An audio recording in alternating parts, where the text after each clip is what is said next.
No, I haven't just left the car behind me for the last week. In fact, it's the same day as it was when I recorded part 4. In fact, I am literally uploading part 4 as we speak. It is 9 o'clock at night.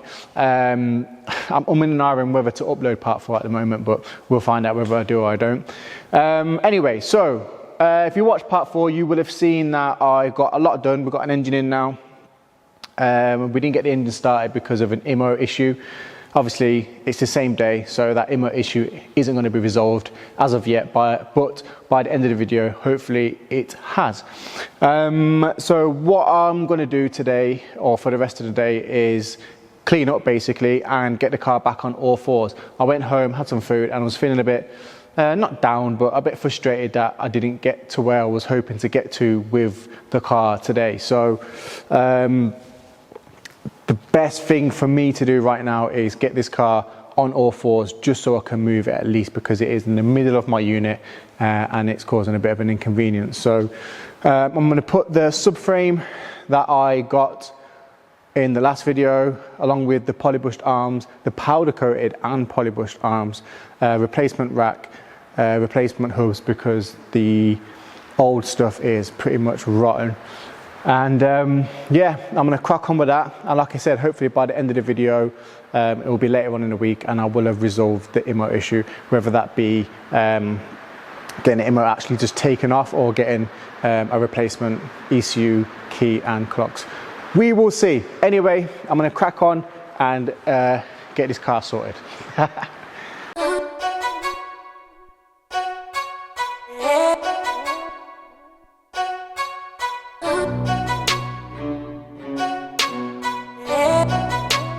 Nah, what state?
Now the next day, Monday the 26th of June. I had to stop yesterday because I could not for the life of me get this bolt tightened up. So I've gone out and got a new, Jesus, I can't remember, track rod end. I've just sprayed it up to loosen it up, so hopefully that does come off without any trouble. And then I'll be ready to drop the engine down, I think. Drop the car down, put the wheels on, drop the car down. Another little random thing, just to express how annoying these builds can be. I had to drill off the old disc because the disc screw would not come out of the old hub. So it's just things like this, you know, that was a 10-second, 5-second job, just take the disc off, and it turned into a 30-minute job because I had a rubbish drill piece. But anyway, you know, we move on. Haven't got anywhere with the ECU at the moment. I'm probably just going to get the IMO taken off, so I'm just trying to find someone local to me that can do that. Hopefully, well, in this video, it will be started and running. And yeah, I'm probably going to tackle this issue tomorrow. If you didn't watch the last video, one of the fuel lines are broken underneath the car, but it means dropping the tank slightly and fiddling around and getting this black pipe off. It's so annoying, but I'm going to tackle that as well, and yeah, go from there. But anyway, let's crack on.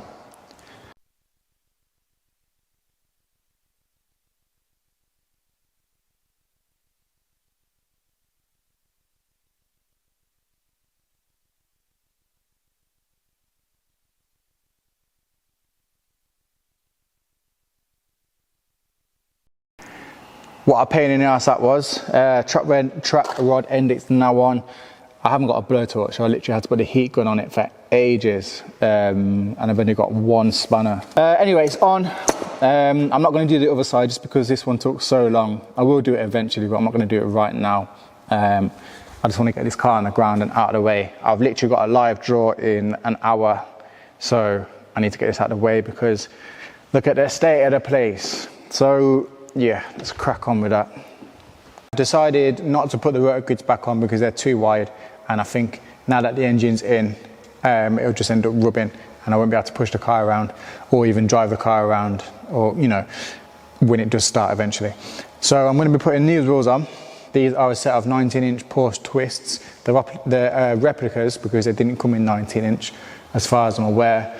Yeah, I've had these on a few cars. They look really nice, and I just thought it would make the car look a bit more easier on the eye while it's in the unit. So I'm going to get these on.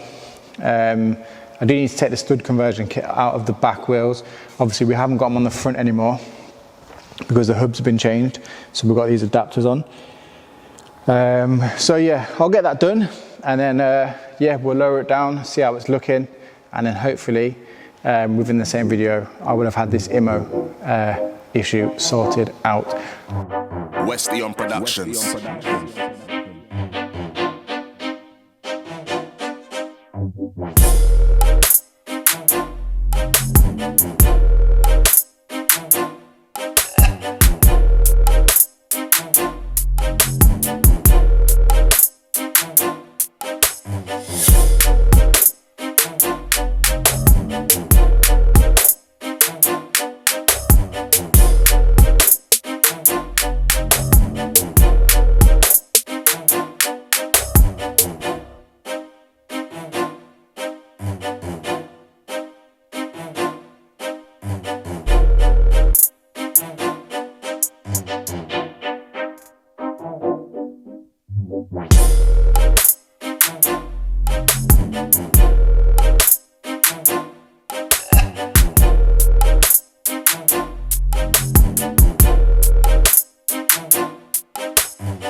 Another late night pulled. It is now 12 o'clock at night, but I just wanted to see what this would look like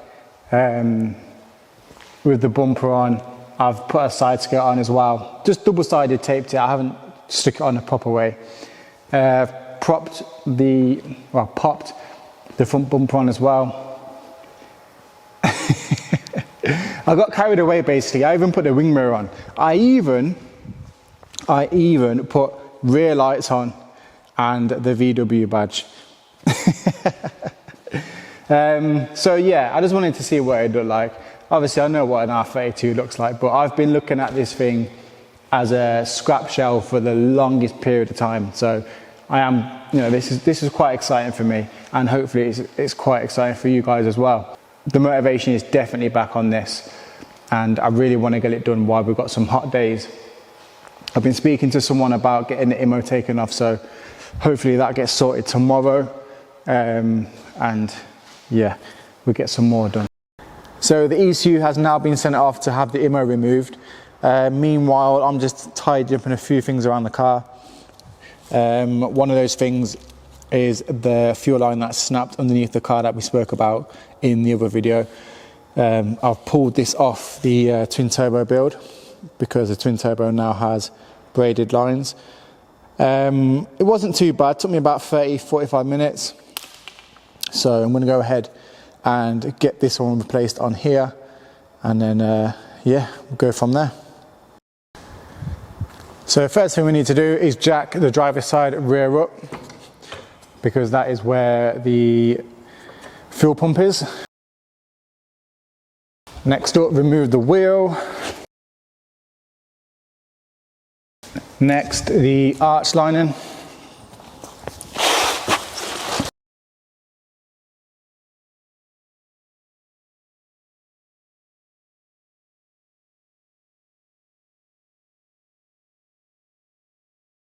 Well, that was fun since every single Torx was rotten. Next up, I need to remove these two 10mm bolts up here. Not too sure if you can see. They look quite rusty, so I'd be surprised if they do come out.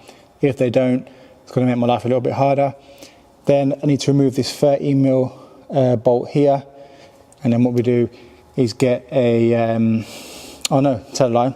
There's a, let me show you, you can better see it. But basically there is a bracket. Let me get under here. Then we need to remove that bracket there, two 30mm bolts.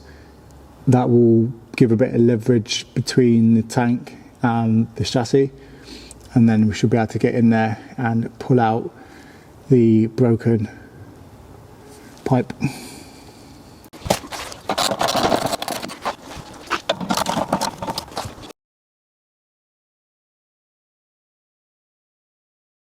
What I found easiest from here is just to put a bar in here,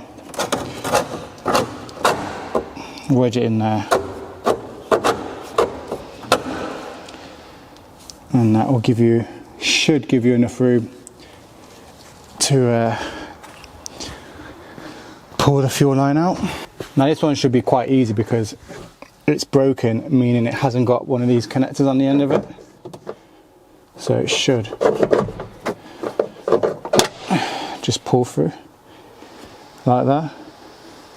However, getting one of them through down there is going to be a pain.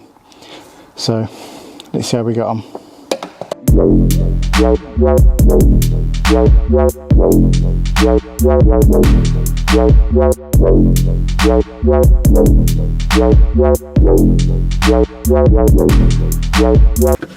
What a faff that was. I'm sweating out again. But it's done. It's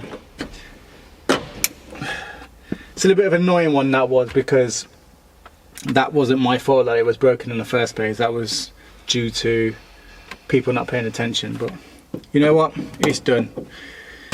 And hopefully it helps someone in the future if they come across the same, because that line goes down to the fuel filter. So if you end up snapping the little clip, if you end up breaking that little clip on the end of the fuel filter that pops off the fuel filter when you're trying to change it, you'll have to do what I've just done now.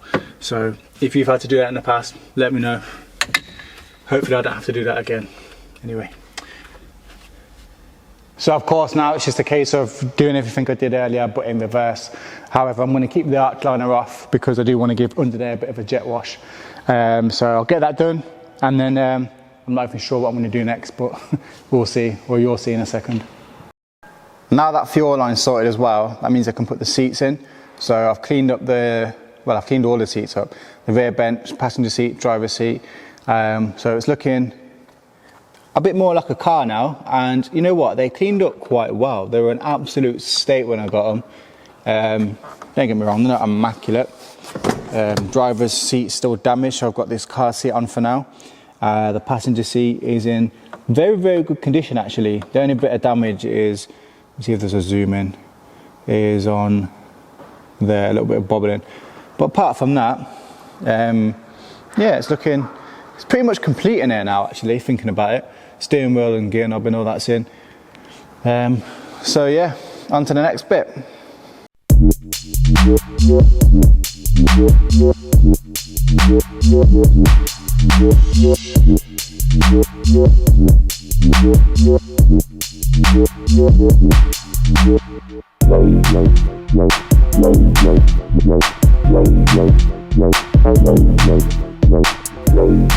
That's another thing ticked off the list. Door swapped over, and it still sounds like a Golf. So if you remember, the old door had a load of damage here.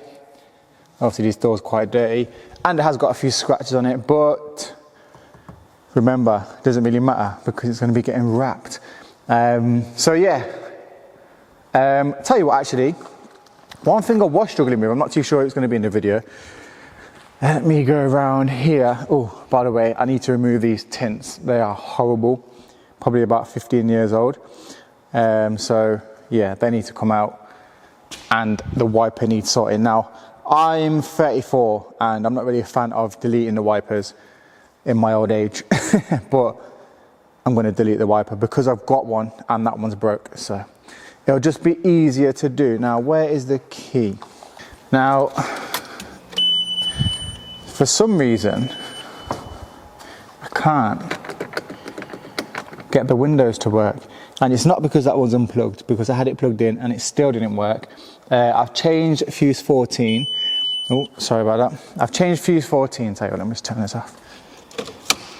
I've changed the CCM fuses as well. No, it's gone dark, so you might see under there, but there's 2 fuses under there, which sometimes it's that. Ignore this as well. This is some old school little display that was in the original clocks that displayed the boost and all that sort of stuff. So I'm going to unplug all of that because I haven't got the original clocks and it's not turboed anymore. However, so yeah, I can't get the windows to work doing that, but I can get them to work on here. So it's clearly working. The motors are working and whatnot. Looks like that glass is tinted as well. Just take that out as well. Yeah, I'm not really a fan of the tints. Sometimes when it's done well, it looks all right. You might have seen as well, I just swapped the glass over because on the R32, they do have a blue tinted glass from factory. The rest of the Mark IVs have green. Right, I'm gonna call it a day, but before I do, I'm gonna swap the speaker upgrade off the old door onto the new door. Lucky enough, someone has actually upgraded the speaker in the past on the new door, so this little adapter thing is already there. I'm getting a bit frustrated because I can't figure out why the windows are not working off the button. In the meantime, I have fixed a few random bits, like the indicator glass was broken, so I've changed it and it's working nicely. The bulb holder on this side was corroded, so I swapped that out and now we've got the lights working on the rear. So that's a good thing. I was going to take the tints out because it is frustrating me, but I'm going to do that another day. So yeah, I'm going to crack on with that.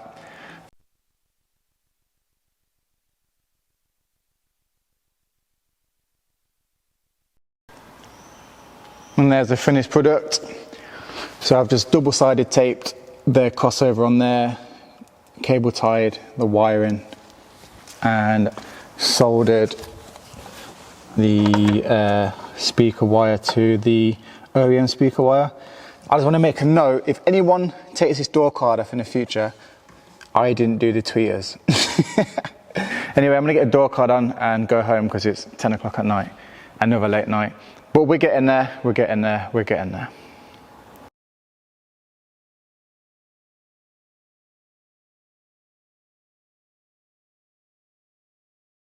Right, it's now Saturday, and behind me, I have not one, but 4 de-immobilized ECUs ready, well, one of them's ready to go in this. Why 4, you may ask? Because I never want to be in this situation again. So I've got a few more, sent them off. Big shout out to Adam, who I'm gonna put a link up here to his Instagram. He's actually building an R32 turbo as well. So yeah, go and check that one out. But yeah, massive shout out to him for sorting this out within the space of like 4 days, including me packing it up, shipping it, him doing it, sending it me back on a special delivery for Saturday. So shout out to him. Listen, I'm not gonna talk too much. Let's get the ECU in. Let's get that first start up, and fingers crossed it sounds okay. Let's go.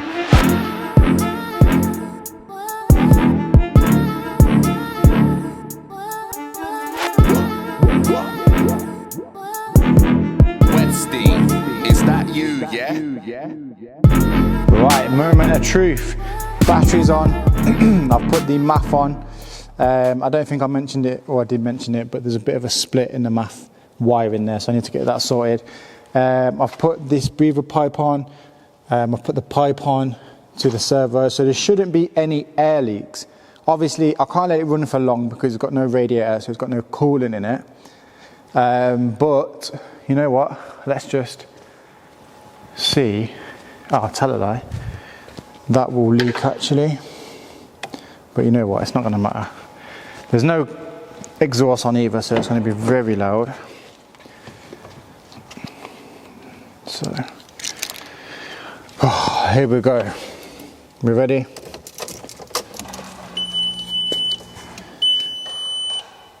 So we've got immobilizer activated, but that shouldn't matter.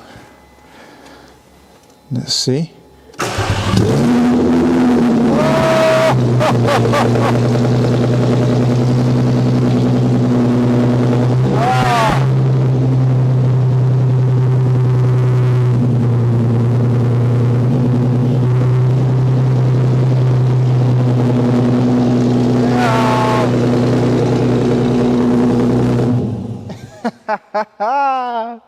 Yo, listen, absolutely buzzing. I don't know why I'm so happy. It's not like I've not heard an R32 start up for the first time after fitting an engine, but yeah, that's a milestone. That is a big milestone in the R32 project. That was genuinely the first time I started it.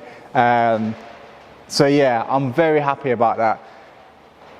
Yeah, you know what? I'm just gonna leave the video there. There's loads more to do. I think in the next video, I'm gonna tidy everything up. I'm gonna get some new bolts for the engine mount.